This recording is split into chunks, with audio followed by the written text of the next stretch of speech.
Unang-una, the foreign assisted projects, which are the large projects that we so direly need. In DOTR, for example, yung mahiwagang traffic, nako, ikaw, lumalagari ka, Karen, mula Makati hanggang Quezon City. Yung Metro Manila Subway, wala ng pag-asa. Yung North-South commuter train, wala na rin sa DOTR. Also, All right. Now, Senator Marcos, hindi niyo po pinirmahan ang budget na ito at inilarawan niyo po siya na giniling budget. But you have Senate President Tito Soto describing this as one of the cleanest budgets ever. ay nako, marami akong comment, ayoko makipag-disagree, ano? Pero the reality is, the claim that it's the cleanest is prone to challenge. It's certainly the sneakiest. Kumbaga, yung pork, tinadtad-tadtad, pinarte-parte, at binahabahagi, pero kahit giniling pa yan, ang pork, baboy pa rin. Kaya very fatty po ang budget natin. We can see that, as commented by so many, unang-una, the foreign assisted projects, which are the large projects that we so direly need. In DOTR, for example, yung mahiwagang traffic, nako, ikaw, lumalagari ka, Karen, mula Makati hanggang Quezon City. Yung Metro Manila Subway, wala ng pag-asa. Yung North-South commuter train, wala na rin sa DOTR.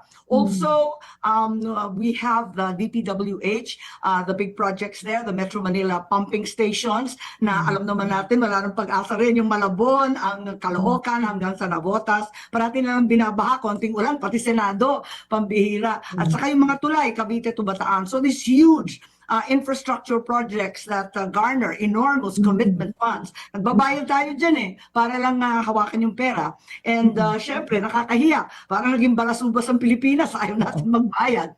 So all these funds have been set aside. And ano ang linagay? Ito na nga ang mga porky. Ito na yung mga giniling na taba na nagmula sa mga FMR. Ayan, very nice. Ako talagang advocate for agriculture. And yet, itong FMR, Farm to Market Road, more than double. Ibig sabihin, talagang naging farm to pocket road kaya. At saka yung mga ayuda, kadami-dami ng mga ayuda. Ano ba nangyari? At ako hindi ako against ayuda. We know that everyone needs a helping hand, particularly when there's a storm, a disaster, man-made or otherwise. Certainly, everyone needs a leg up. And yung AIX tupad, kaya lang, bakit lumobo ng ganyang kalaki? Higit sa lahat, yung sa may sakit ba, yung maifip ng DOH, pinaglalaban ko noon, sana ibigay na lang sa mga local hospital. Tagal kong governor, naghihikahos lahat ng local hospital. Bakit ibibigay na naman per district sa mga iba't ibang politiko? At ang Pilipino ba, kailangan lumuhod sa politiko para maging, para magamot, para makapasok sa ospital, para makalabas ng ospital? Parang sa akin, hindi yata tama yun. Alright, okay. Isa-isahin po natin yan, Senator Marcos. So, it's been described as soft pork. Magkano po ba talaga sa tansya po ninyo ang soft pork sa budget na ito? Well, marami kasi dyan na sinasabing soft pork. May talagang out and out pork, ano, yung mga ayuda. Isang katerba kasi yung ayuda Ang dami. Kaya nga nagtataka ako, ba't ganyan kadaming ayuda? May eleksyon na naman ba? Pero kung tutuusin, unang-una, may eleksyon ng BARM. May eleksyon din ng mga barangay kapitan natin. Kaya huwag tayong makakalimot. And of course, alam naman natin, may schedule daw. The charges will be filed January 15. Babaklasin sa February 1 ang ICI. And by February 6, ayan na, dan. Alam na natin, impeachment. Ayan na naman, umpisahan na naman. Kaya nakaka-nervyos and abala talaga ako. Now, of course, the president has come out with a veto. A veto na kahapon. I don't have the gory details. But from what I gather, these are vetoes only to do with the unprogrammed. Maraming nagtatanong sa akin, ano ba yung unprogrammed na yan? Parating pinag-uusapan. Yung unprogrammed, kumbaga sa household, kapag nakachamba ka, nakapagtipid ka, nakadali ka ng murang bigas, pag may savings ka, o yung anak mo, o at least hindi na nagastosan, nagka-scholar, ayun. Yun ang ating unprogrammed. Kumbaga, nagkaroon ka ng extra income. So in truth and in fact, the unprogrammed funds are not a part of the 6.8 trillion budget. They're Yeah. not a part of the budget kasi wala pang pera yan eh.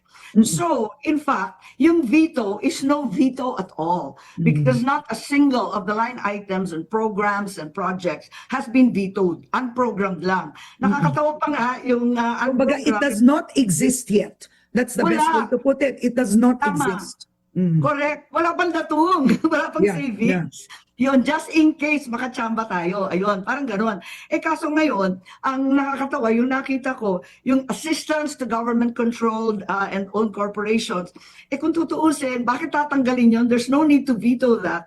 Dahil that's just an accounting effort. It's from one government corporation to the national government. Parang iba lang sa listahan. Ilipat mo lang yun eh. Ba't mo i-veto yun? Accounting error lang yan. Kumbaga, accounting magic lang yan. The same has to do also with the DTI CARS program. That's our automotive effort under the DTI. May utang tayo dyan sa Toyota at iba pang investor.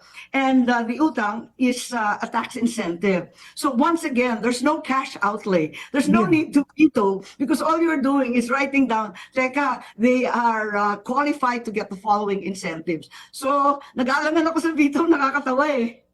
So are you saying this is just for show? These are token vetoes? Well, I'm just saying that there are no veto at all. Nothing was vetoed among the pork giniling. Kompleto yung giniling natin. Andyan pa rin yung farm to market program, the completely untested school building program, which as you know in the past, talaga naman 22 classrooms lang sa isang taon. Bakit ka Under the mag-experiment? DPWH. Oo, tapos bibigyan mo ng 85 billion. Nagulat naman ako. Sabi ko nga, hindi ba dapat i-pilot muna yan? Tapos pag tinignan mo yung listahan ng mga, hindi ko naman minamaliit, pag tinignan mo yung listahan ng mga NGO at yung iba pa, parang yung iba affiliated sa politiko, wala naman experience sa pagpapatayo ng anuman school building. Nakaka-nervyos dapat i-pilot muna. Sa akin lang Okay. Now, Senator Marcos, you actually sat at the BICAM and you were quite active at the BICAM. So, isa-isahin natin, no? Because inisa-isa po ninyo itong soft pork na nagsitaasan po siya. I want to read it for the audience. This is what has been described as bloated aid. Yung AIC 63.9 billion pesos na, ang MAIF, ito ang Medical Assistance Fund, 51.6 billion pesos na, ang tupad is 22.4 billion pesos na. During the BICAM, what made it very difficult for you and other senators to lower, I think, the amount of these soft pork projects? Sino po ang hindi pumayag? sabihin ko ang totoo, parang mag-isa lang ako doon.